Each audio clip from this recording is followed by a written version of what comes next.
Hello, viewers, and welcome once again to Healthy Wrinkles channel, the channel which is devoted for healthcare of elderly and senior citizens.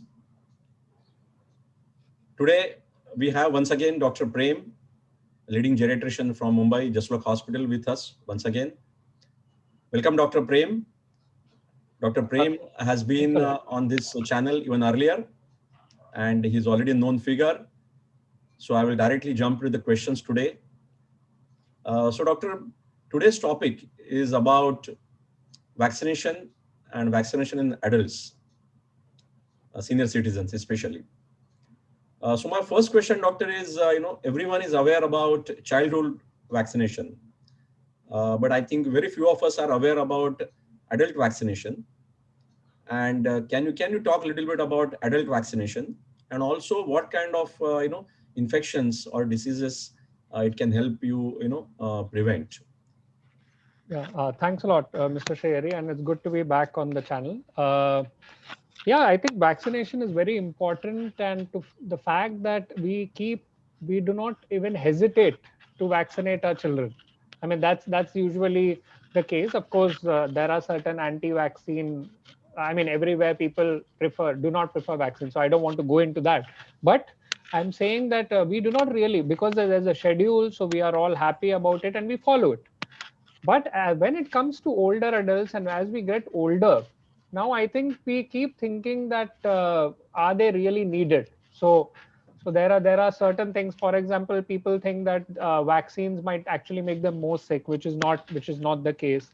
Then people think that vaccines can not needed. We might just age healthy. I mean, we should take care of all ourselves, all our health, and we should be fine.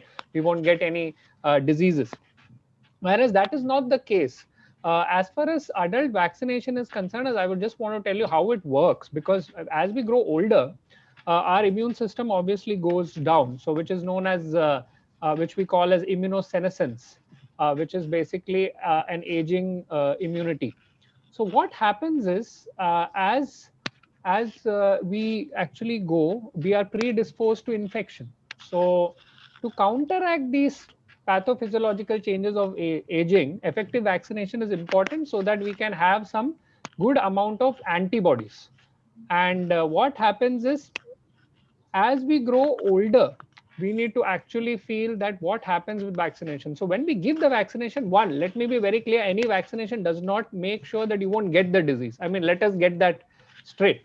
uh, it basically helps in making antibodies and making our immune system, I mean, let me be in very layman terms, making it strong, so that when the attack of that particular and the pathogen comes in, the body is ready and it fights better. So it actually makes our, if you have to say, our security system very, very strong, so that the intensity of the disease that actually happens is better. I mean, it's tackled better, and that's how it is. So it's better to have a vaccine and shore up your immune system rather than not having taken the vaccine at all.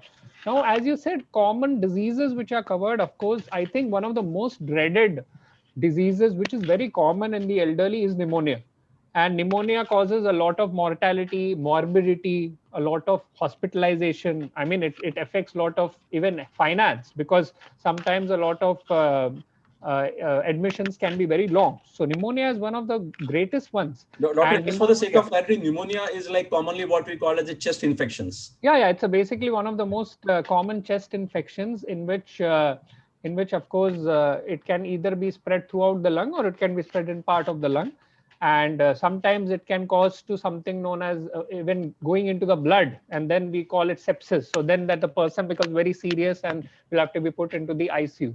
So what we see is, against pneumonia, that you if you have a vaccine, it has been seen that at least your ability to fight the pneumonia is much, much better as far as research is concerned, and mortality is comparatively lesser if you compare to by not taking the vaccine. So let me be clear again, you might still be susceptible to pneumonia, but it makes sure that the fact that you might not go into the ICU setting, and the fact that it will just be more, not very serious as compared to the very, I mean, if you don't have vaccine, is something we should consider. So pneumonia is one of them, and in that Of course, there is something known as Streptococcus pneumoniae, which is one of the most common organisms, and influenza. So both can actually cause pneumonia very commonly as far as older adults are concerned. And common things are common. So you can't be not thinking about them and not vaccinate yourself against them. So I think that is one of the most common. And of course, there are others like hepatitis A. I mean, hepatitis B is there, but then they're all specific. I wouldn't say that they are always to be taken by older adults. Of course, advisories are there, guidelines are there abroad, practices are there abroad. I wouldn't say we have a fixed guideline in India saying that these are the vaccinations which are in schedule. There are guidelines saying that yes, 50 and above should take vaccines, but of course we can come to that. Yeah. Okay. So, doctor, influenza is again commonly what we call as a flu. So something. Yeah. So flu and pneumonia are the ones which are, you are saying, are generally would be beneficial. And in layman's term, like it's like buying an insurance cover, if I use the word, for the Absolutely. lack of any other word. Yeah. And doctor, what are the sort of schedules that you recommend? While I understand there are no set guidelines, so from age point of view, other diseases, disorder point of view, what would be general recommendations or the Indian practice which is followed Yeah, for vaccination? absolutely. So I think just to tell everybody, there are in as far as the pneumococcal vaccine is concerned, it is available in two forms. One is of course known as the polysaccharide vaccine, which is known as the PPSV23. Now this basically helps in protecting. There is no mucosal immunity per se, but it helps in protecting infections. Then there is a PCV13, which is a conjugated vaccine. So that results in both more of a lifelong immunity. So as far as the recommendations are concerned, it is actually usage of both. So if people, especially in above 65 years, who have not been vaccinated by pneumococcal vaccine or any history of vaccine is unknown, one dose of PCV13, that is a conjugate vaccine, can be followed by a PPSV23, and then basically PPSV23 should be given 6 to 12 months after PCV13. So the first dose, if I have to be clear, is PCV13 and then the PPSV23. Now, if the PPSV23 cannot be given during this time window, then the PPSV23 should be given during the next visit. Another important thing is the two vaccines should never be given together. The minimum accepted interval between them is PCV13 and PPSV23 is at least 8 weeks. And always, I would say, before you take any vaccination, please ask about, take the proper knowledge from your doctor, whoever is going to administer it, before actually taking it, because these are the choices we actually usually give.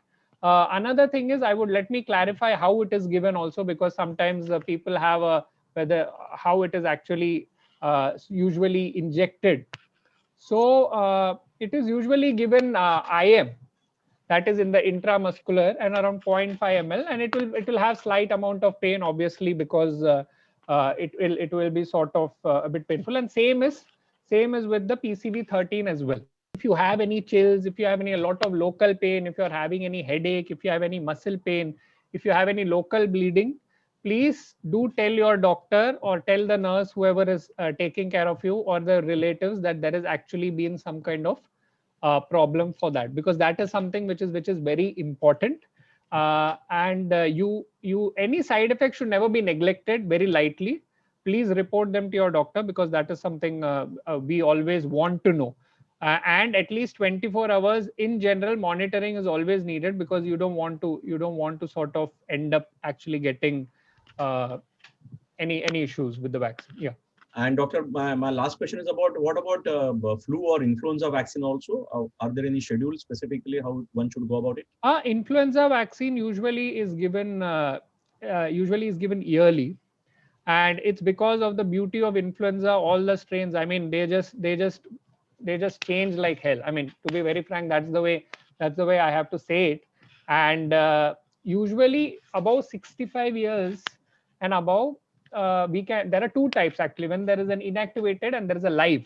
So we usually, in elderly, we prefer to give an inactivated one only. It is available in trivalent and quadrivalent. The quadri-flu, as we say, quadrivalent vaccine is also available in India, and it is annual. So it's also 0.5 ml, again given intramuscular, or intradermal.